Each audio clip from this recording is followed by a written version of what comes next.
Test. OK. Hello, guys. This is fancy, by the way. How are you guys feeling today?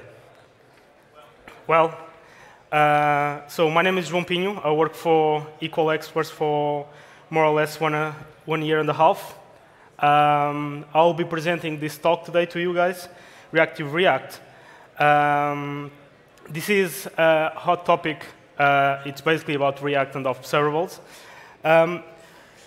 But before we start, so I don't lose notion of time, because I'll probably not pay much attention to the clock. I'll ask for 3 pivots to help me out. So I'll send you some balls. Hope you guys have insurance. Wait. You too? OK, so the idea is that you show me the ball.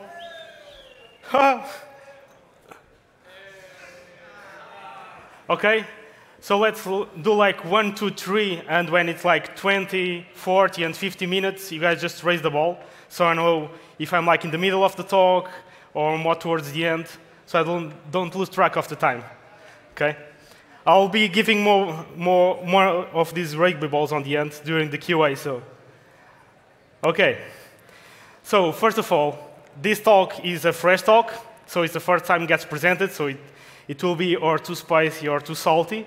It will be all my test subjects. So the idea of this talk is, what I really want to talk about is about using Redux and Rxjs. And I'll propose that eventually we don't need Redux. But so I can get a better sense of my audience, who in here has experience with React? OK, we have some. And with Rxjs. OK, and with Redux. OK, so it's a mixed audience. Cool. So my idea with these goals is basically I don't want to jump right into the let's use React without Redux and observables and all. So I'll guide you through React with observables, how that work. Then we'll see the Redux data flow, so we can like revisit how it works. And then we'll talk a bit about how can we manage state with Rxjs without using Redux. OK. So for those that don't know, like Rxjs is a library that promotes reactive programming by using observables. So the observables is basically the guys that like study algorithms and engineering and programming patterns in object-oriented. Basically, the observable pattern is basically when you have something that is observable, and you pass an observer to that function, and you do whatever you have to do inside of that function. When you have to say, I have a new item, you call your observer with that function, and you'll get notified that something is happening, or if there is an error, you also will have a method being called to say your observable function has errored out. So this is the typical observable pattern. With Rxjs, we have the ability to have like data streams. So every time you want to emit event, you can create an observable, and in your code you can subscribe to it. So it's very simple. Rxjs, it gives a bunch of operators so you can work with your observables. So it's a cool library that implements these ReactiveX patterns. Okay, so I'll give a bit of an example here with this scan function. So this is how normal you can see an observable. Like the first line is, you can imagine this as a stream of events, and you keep like pushing items into this observable of yours. And the scan is one of the operators of the Rxjs. So basically, with the scan, what it does, it's just a reducer. So it accumulates values, and the value that you produce for one item, it's passed down to the next item that gets injected into the data stream. So we are really talking just about observables, items, and operations to work with these data streams. Okay. If one of you get lost in the middle of this, and you are really lost, just raise your hand so I can quickly unblock you. Okay. So here I have an example about so we have the example in JavaScript with just a button, a click button. And what you have on your right is basically how you do it in Rxjs. So basically, if we break this down on this from event, you can see that we are basically creating an observable that will have as source the clicks of events. So every time you click the button, your observable created with this from event will consume the click events. On the other hand, this observable will also be a data consumer and a data producer because it will pipe all the items that it consumes from the click events to this scan operation. This first argument you see there, count, I could have named it accumulator, but you guys wouldn't understand what I was trying to do. So instead of accumulator, I'm naming that count. So basically, the scan, what it does is, whenever I receive a click, I use the count, which starts on 0, the second parameter there. And what I do is I keep incrementing 1. So the accumulator is an observable with this internal state. Okay? The funny part of this is that this little piece of code, this from event scan, this does nothing unless you subscribe to it. So you can save this operation and have it somewhere on your code. It's a standalone operation. And only when you subscribe, this will start to function properly. Okay? As you can see, the JavaScript code is much more into let's pass this callback and increment this variable that I have declared here with var on my code. So this Rxjs, it really is just about reacting to events instead of I have to imperatively declare everything I want to do. Okay, so it's just a little intro to Rxjs. Just to set the expectations right, it's really hard that we'll master Rxjs and React on this talk. It's just to give you guys some impressions so you can search on this and start to dig a bit how this works. Okay. So now about React. So React is just a way for us to build web components. Okay. You can have your React component receiving props and rendering your views. Let me give you an example. So it's an example of a React component up there. So we have this welcome component. It's really just a functional component, and thus it's functional because it has no state. It receives props and renders some JSX, which is the React notation to build web components. Okay? And then I can compose these components with this app component. I can create 3 sets of greetings to 3 different persons. So I'm, in fact, reusing my component that I've just declared. And then I render this master component. And then it will render all its children. Okay? Another approach to have React component is you can instead have a class. And then if you have a class component, you have the ability to receive props and also have some kind of state in your React component. Okay? Okay, so how does these two get along? So the idea with this React and Rxjs is that what if I can pass, and this is really what integration talks about, is what happens if I pass, let's say I have an observable, which is a counter. What happens is if I pay that observable to my React component, and I want to show it. I want to display that counter on my view. Okay? So you can look here to your right. So what if I have a counter? Imagine this is a variable. It's an observable, so it will emit events. What if I want to re-render my component every time this counter gets updated? So as you can see, I will explain this code, but this probably will not work because the observables, they don't change, right? The object reference is the same, so the object doesn't really change.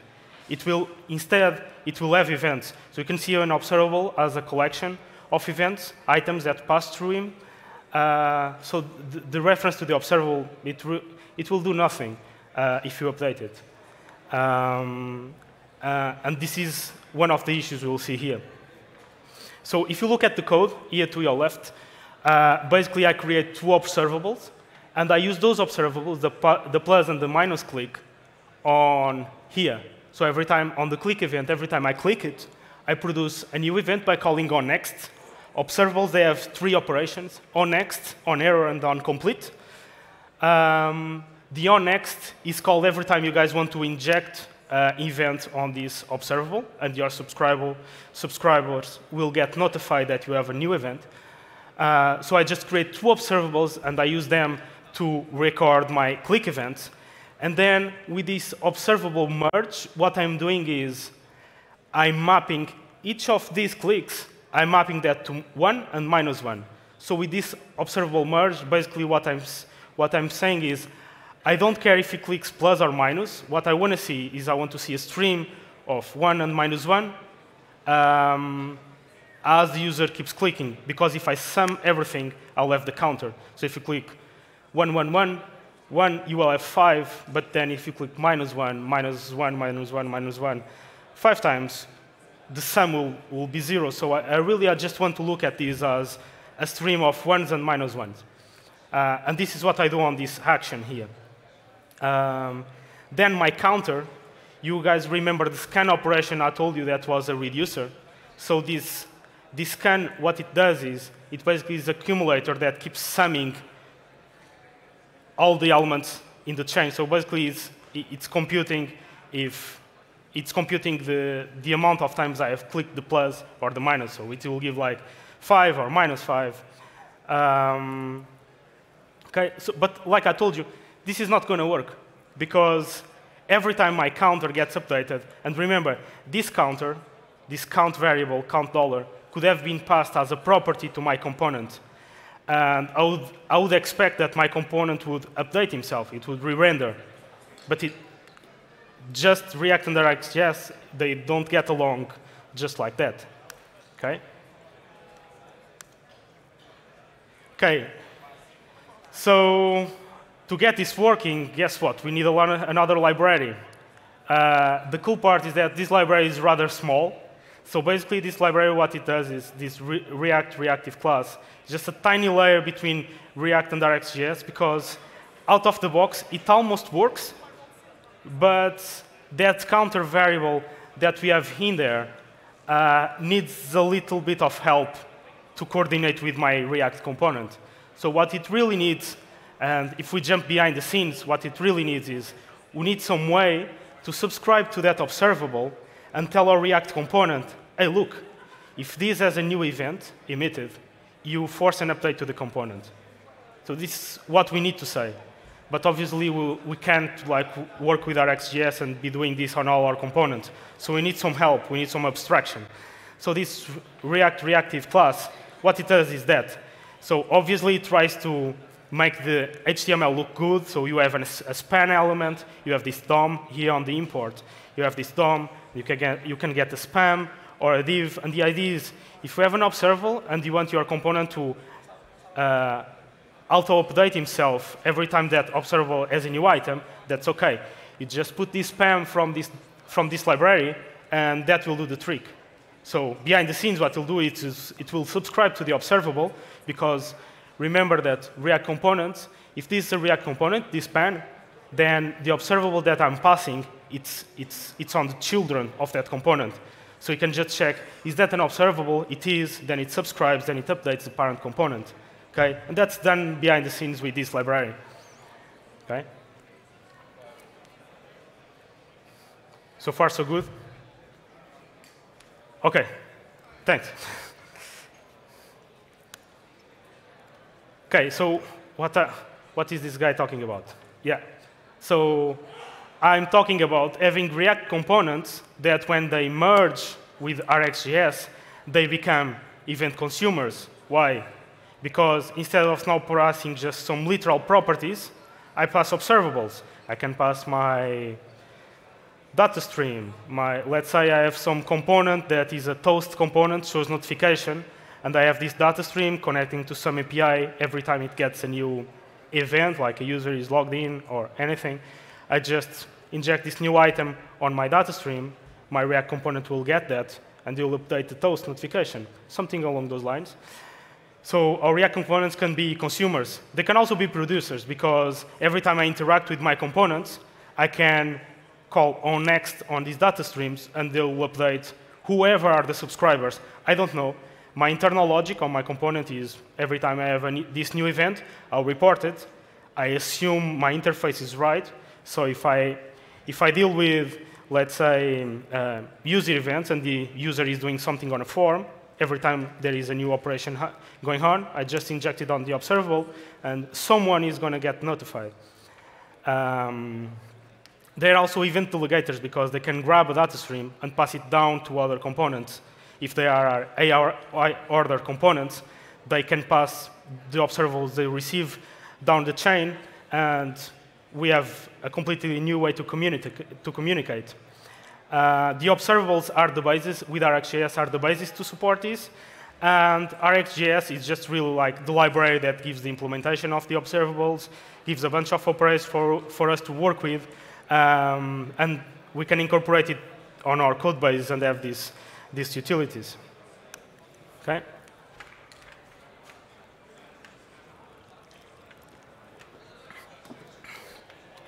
This image it's cool. It was not me doing it. It is these guys here.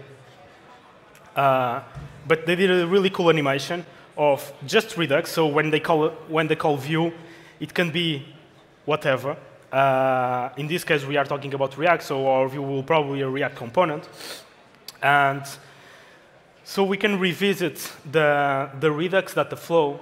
Basically, Redux, it's all about state. It's all about having state on our web applications that are predictable. So I know how my application got into a certain state, and I can even rewind that state a little bit back. Okay? So does that work? So basically, we start by having our React components, and every time we want to do anything, we call these actions. So these actions, what they are an abstraction between my component and the Redux Dispatcher. So the Redux Dispatcher, basically, it's something that just propagates our actions through a set of reducers. So basically, if you think, normal Redux advises that you should only have one store that basically materializes to having one big object with your state, and they recommend that you have your objects divided by these little domains. So if you are dealing like with a shopping cart, and you can have your basket, you can have your user, you can have your previous orders. So that would go into this state object as one key per concern, let's say. And normally those domains are handled by a specific reducer. So there is a reducer that knows when I have this new action, let's say a user is trying to log in, I'll probably fetch that user, try to authenticate him, and update the state with the user information on that special domain of the Redux state. Okay? So what you can see is basically that. It goes from the actions to the dispatcher, pass down the reducer, and you get this new state. And as soon as there are a new state, your view gets updated. Okay? The way it gets updated is basically, normally you map your state to properties on your component, and your component just gets refreshed with these new values.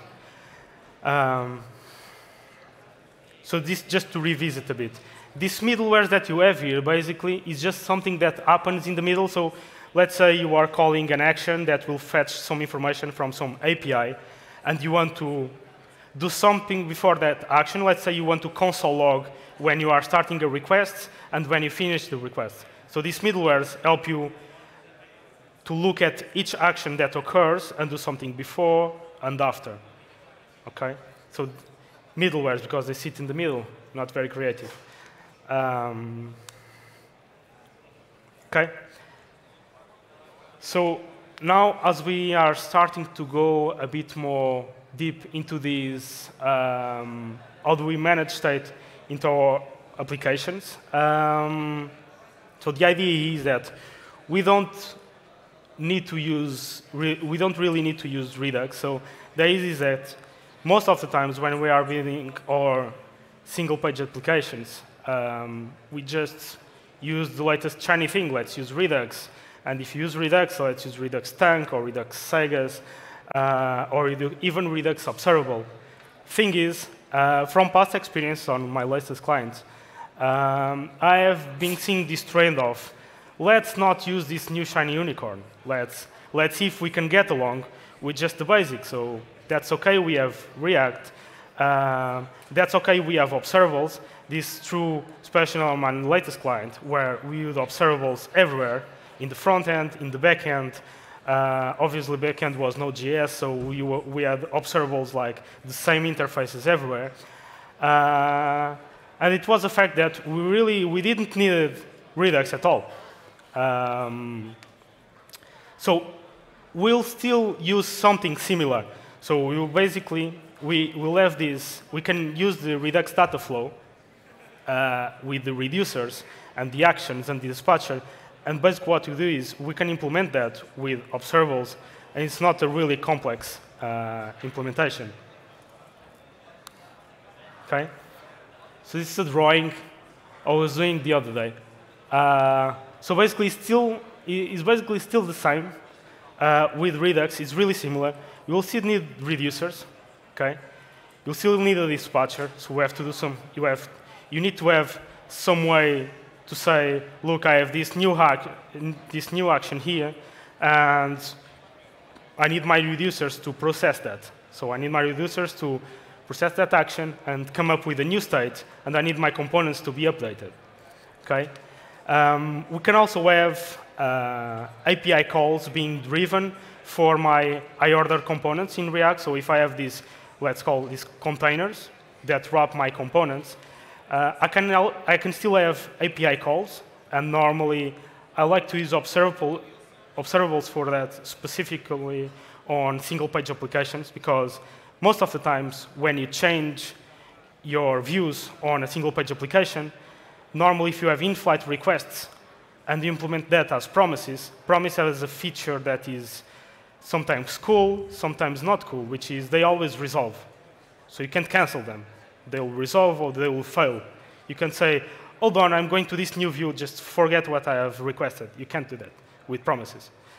But you can do that with observables because they implement this disposable pattern, which is every time you unsubscribe, so if everyone unsubscribes from this observable that is triggering Ajax call, the Ajax call will be canceled. So you can eventually see on your browser's console the request being canceled. So it doesn't happen.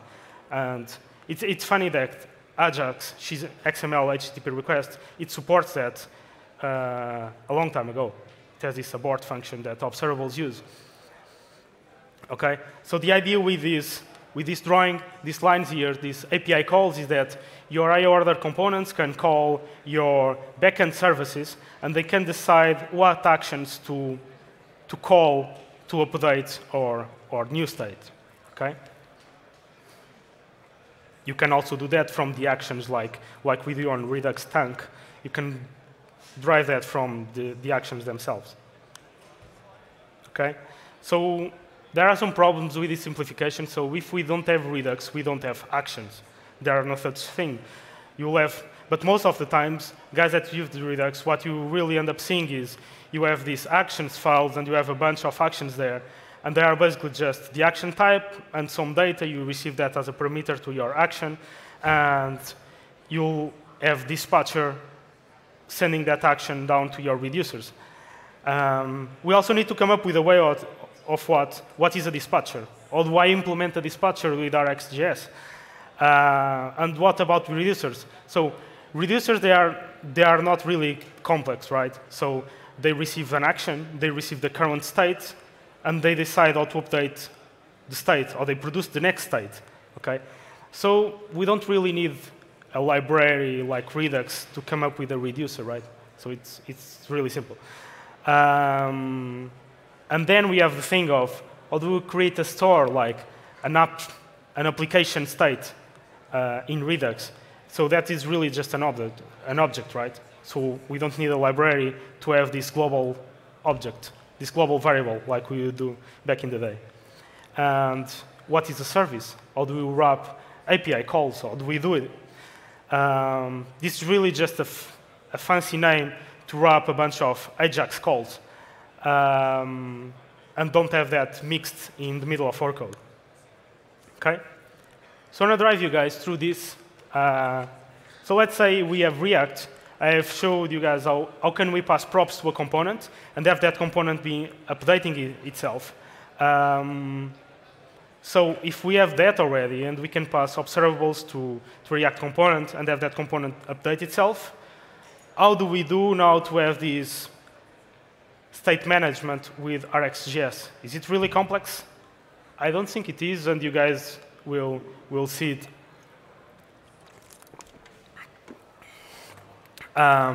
So our dispatcher function is a one-liner, basically, or mostly. So we start by doing subject. So a subject is an extension of the observable.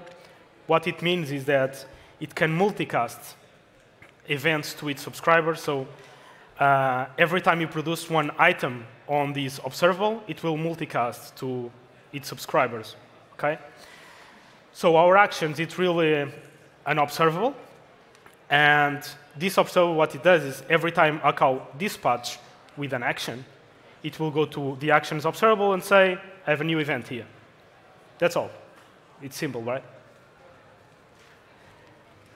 And my actions dispatcher, you can look at it as, do you guys remember on Redux when we have these actions and we just import this actions file and we call update my user or do whatever? Okay? This is it. This action dispatcher is what I'm going to export from this file and basically has my actions like set user profile, and I pass it a name, and look, it dispatches an action. It's really complex. It's just doing it's just producing one item, an action, saying there is a user profile action going down the road, and the payload it carries is user profile and name. So far so good. I don't need a library for this, despite React Rxjs, obviously.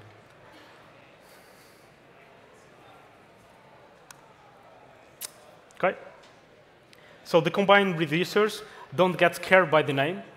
So what this does, if we start by reading the function, what it does is when we have an action, okay, let's say in the context that this function receives an action, it also receives the current state.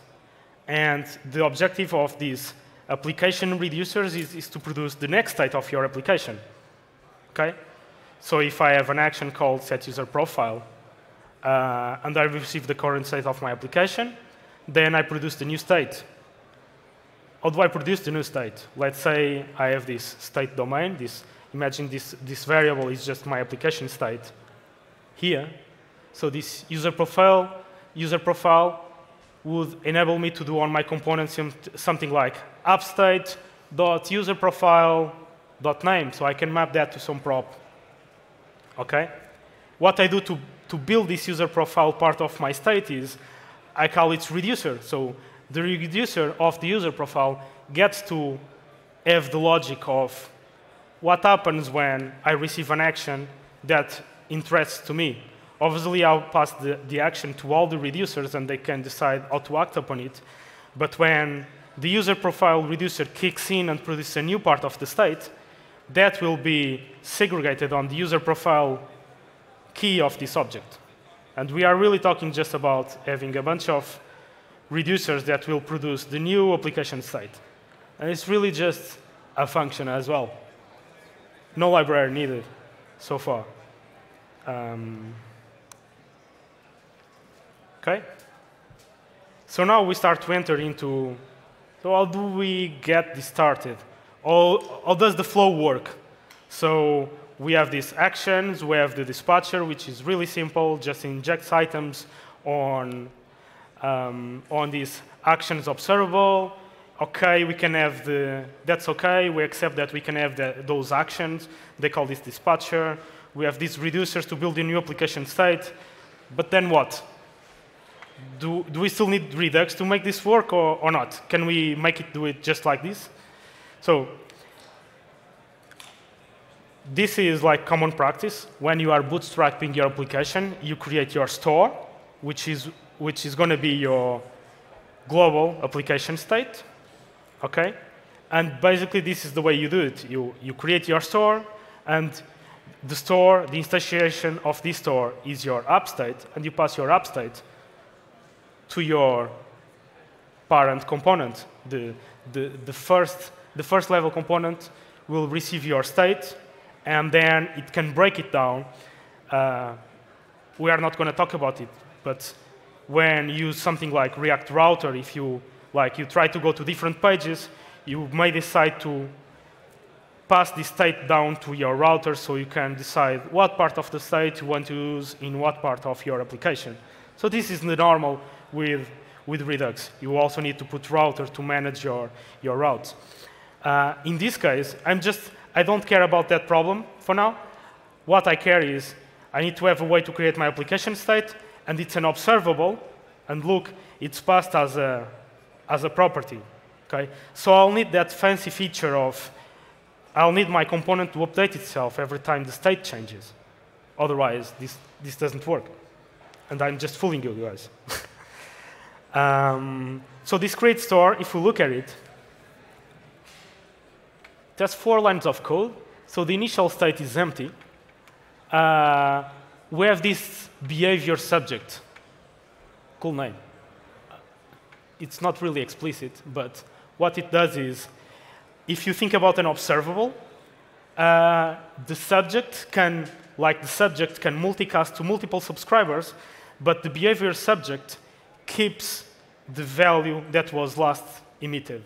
So if I have an observable, in this case, the behavior subject, I instantiate it with an empty object. So if I try to subscribe to it, I'll get its current value, which is an empty object. So if I update my state, next time someone subscribes, it will receive the current state, because if no new state has been produced yet, it will deliver what it has at the moment. Just like Redux gets state, it gives you your current state. Under the hood, it probably has some hidden variable in your browser that it grabs the state from, but with the observables, they also have this behavior subject that also has this property. It has this internal state that is used to persist your state. Okay? And now I want to zoom in to the master function. So this is Redux, right there, 1 line. So what it does is, do you guys recall our actions? Every time an action is called, it injects a new item on our actions. Okay?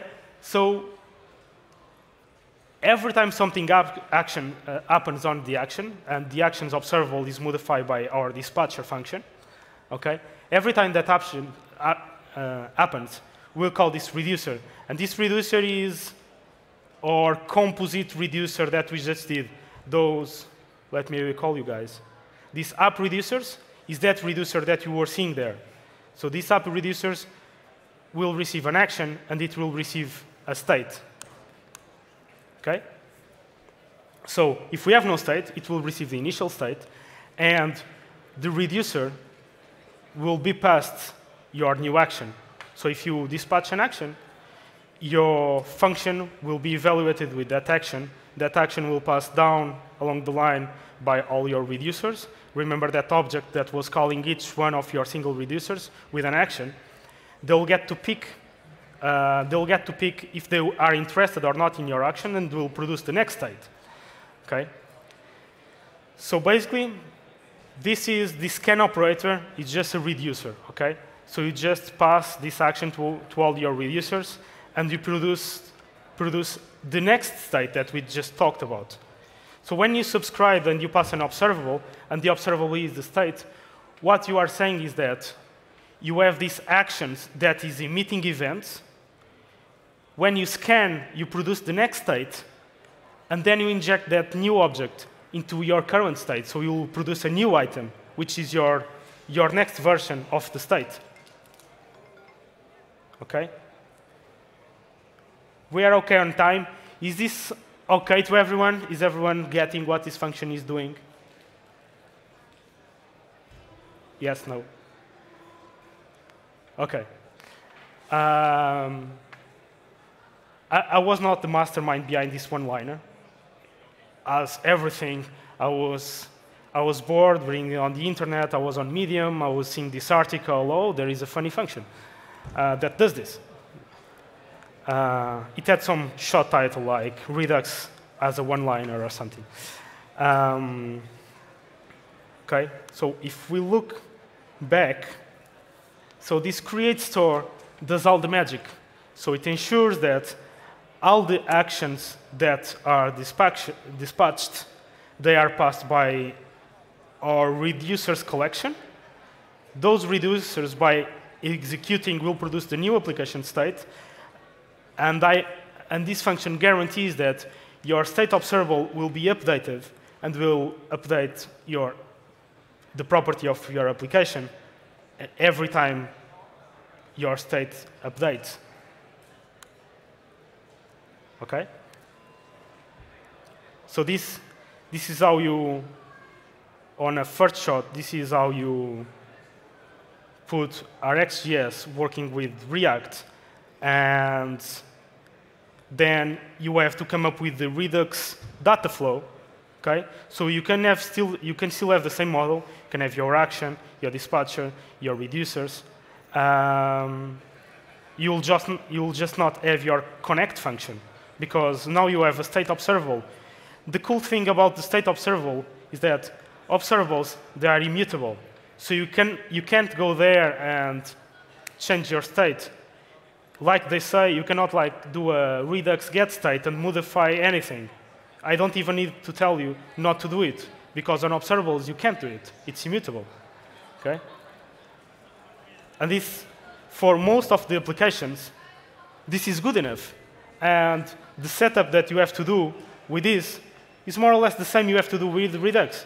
With this one, you don't even need to install it. Okay? So just to finalize, because this happens lots of times, we want to call some API, and it's in the context of our Rxjs.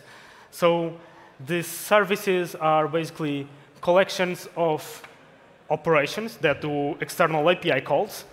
And this gets into play when you have to deal with async. So every time you do Ajax request, most of the times you will have to wait. So most of the times you will have to get the promise back, and you'll have to wait for that promise to resolve.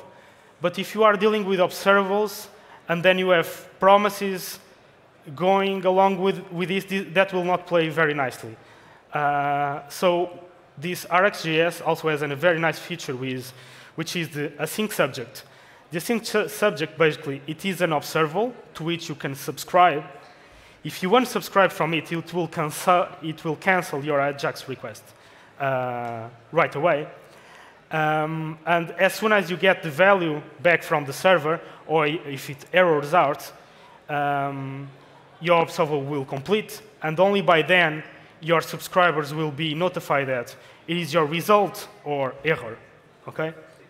So this is normally how you build this Ajax request with Rxjs. And the cool stuff of this is like, if you have your iOrder component and you want to put the subscribe when you mount your component, you want to do this API call and update your state.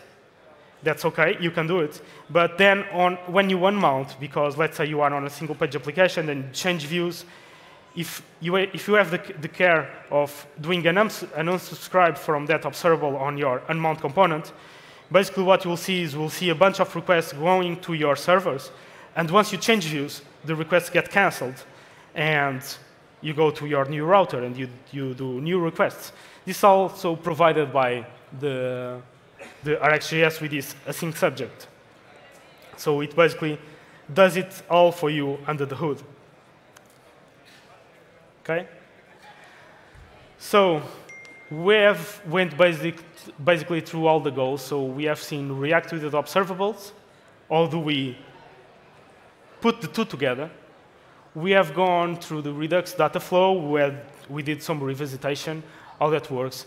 And then we saw how can we manage state with Rxjs without needing yet another library. OK, it's not fair. We still need that library to connect React and Redux and Rxjs, but that's a little detail. OK? you guys have enjoyed it. It's about it. It's very hard that we'll master everything that I have said just here, but you have my contact there, and you can email me. We can do a Skype call if you want to talk a bit more about that. Most of these concepts, I have seen them in production working, and that's one of the reasons why I advocate for this. Also, I need to be careful with this because I'm not advocating that you now should go and just teach Redux and go with observables all the way, because there is a steep learning curve with observables. Like, the first time I arrived to the client where I worked with observables, I could get along nicely because I was used to it, but most of the times you get to this code base, which does have Redux, so you can like Google how to do it on Redux because it's not Redux, it's something that looks alike.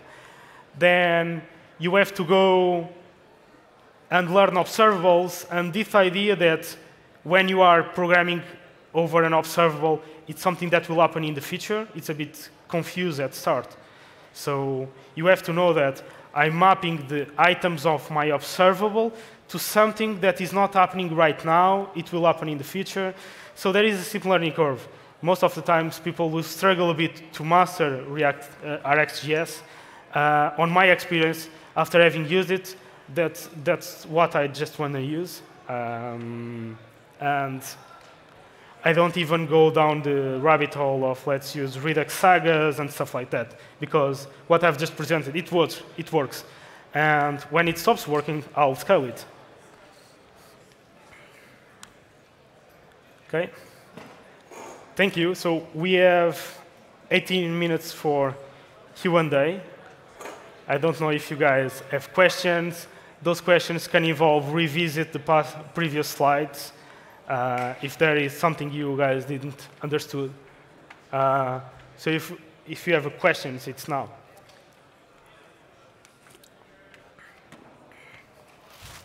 By the way, this QA session will be very good if you have some doubts. But it will be excellent if you have some critics as well. Who has some questions? You? Sorry, I'm weak, man.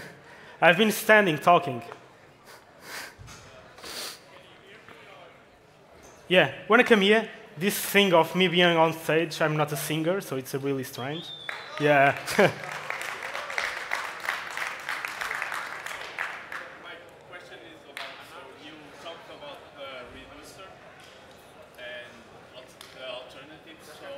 Completely.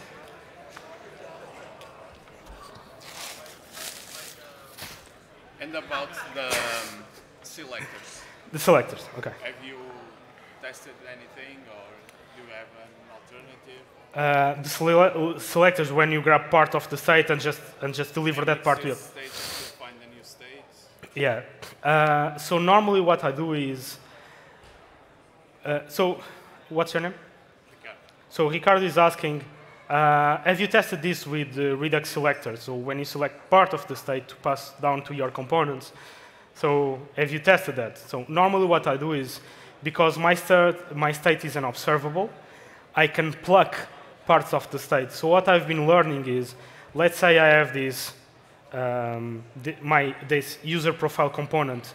I don't need to pass the entire state to this user profile component, because from a high-level view, I know that its interface should only receive information about user profile. So what I do is, I still want that component to be updated every time the state updates, but I don't want that component to be that smart and receive the entire state and put the logic on the component of, let me pick what I want. What if I change the entire infrastructure of my state? Do I have to update all the components? That sucks. So what I do is, I just plug that tiny part that interests to my component. I pluck it from my global state. And by pluck, I mean I create a new observable that just looks at that specific key. So every time the entire state gets updated, also that key gets updated, also that little observable gets updated, also my component gets updated. But if the entire state changes and there is nothing new on that little part, my component that just deals with that, it doesn't even know. So that's kind of the way I've been implementing my selectors. Thank you. Okay, no worries.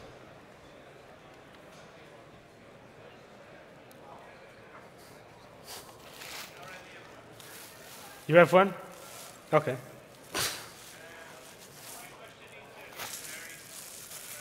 Can you come closer, sir? Sorry, I can't hear that well.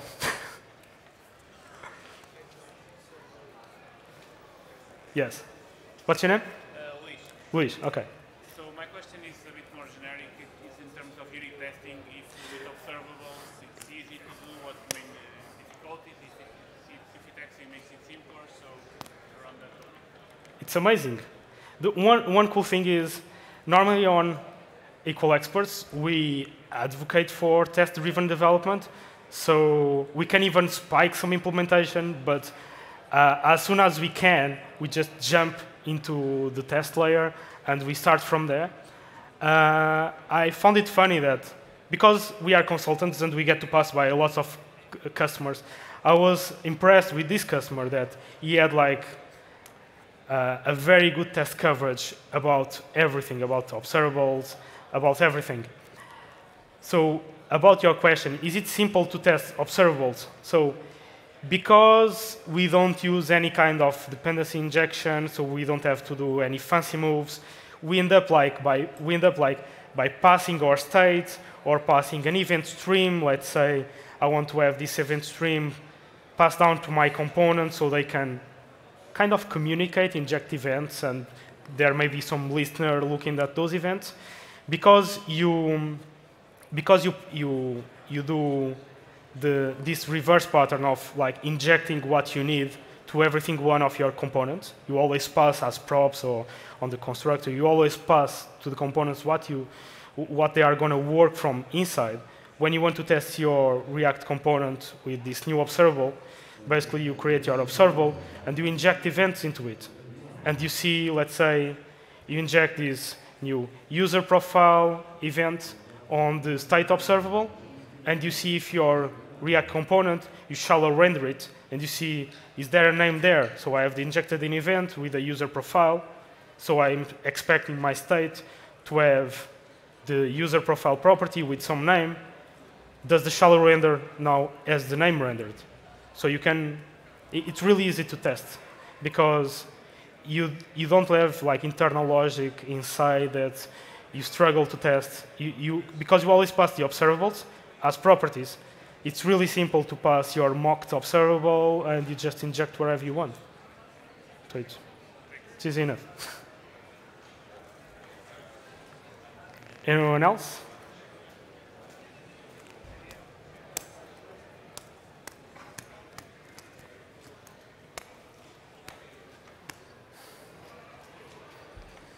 What's your name? Zé. So my doubt is about like the observables and how you subscribe and unsubscribe. Okay. Every component will subscribe once and unsubscribe once, or can Yes. the component control the subscribe and unsubscribe of other components? And then Okay. is it possible, like things like this? Okay. So Zé is asking the question of how does that subscribe and unsubscribe happens? How do we do it? How do we call the subscribe and the unsubscribe? And if I have this, let's say if I have these event streams of, let's say I have this shopping cart and I'm all over the place clicking on the catalog, I want to buy this and that, I want to save this on my favorites. Let's say I want to have this event stream to where I publish all the actions that are happening related with purchases, and there is some component listening to that and building some kind of advertisement there on the side. So how does it work, the subscribe and subscribe? Also, can another component control the subscription of some other component, right? So the idea is when you subscribe, you present yourself to the observable as an observer. So basically, when you subscribe, it's the same of you enter this room and you are an observer, so you are here receiving content. So and you can really mimic to this. So when you join this talk, you are an observer. When you leave this talk, you unsubscribe from the talk. So can you affect the other observables? Sure, if you drag someone there, you are forcing him to unsubscribe. Practically, on the Rxjs interface, you cannot tell, like, this dude, he'll unsubscribe. To make that happen, you would have to have some kind of communication with that component, and you have to coordinate the unsubscription. But I believe if you get to that state where you have to tell some other guy to unsubscribe as well, you are probably building it wrong, because you shouldn't have that tight coupling. They shouldn't be so dependent on each other. Anyone else? You already have a ball. This is a colleague. I wanted to ask you about the ES-Sync observable. Can you go back to the... Yeah, I can.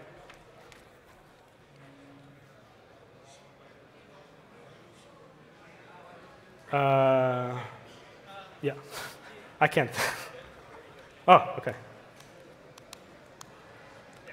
Yeah, cool. You said that once the AJAX request finishes or is cancelled, the subscription is ended. Can you receive multiple replies from the call, or do you have to create a new async subject and a new subscription every time you want to invoke a service? So can you invoke a service once and then receive multiple? Yeah, so that's the thing. The async subject has the characteristic of, even if you receive multiple responses, it will only call your subscribers when it completes. So when it completes, it will give you the last value it received. So if you are doing multiple calls and doing some kind of logic to check something, only your last response will be broadcasted to your observers. Yeah.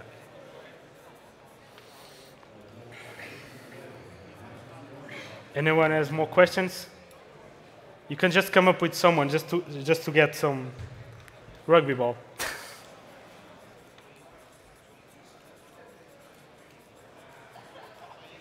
No?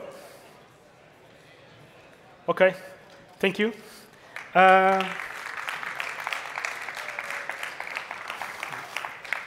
Feel free to pick some. I still have 3 rugby balls and 2 rubber ducks. I find rubber ducks very useful when practicing something. So last night I was explaining my rubber duck about this talk. He didn't understood very well, but the idea is that you make it as simple as you can so the rubber duck understands.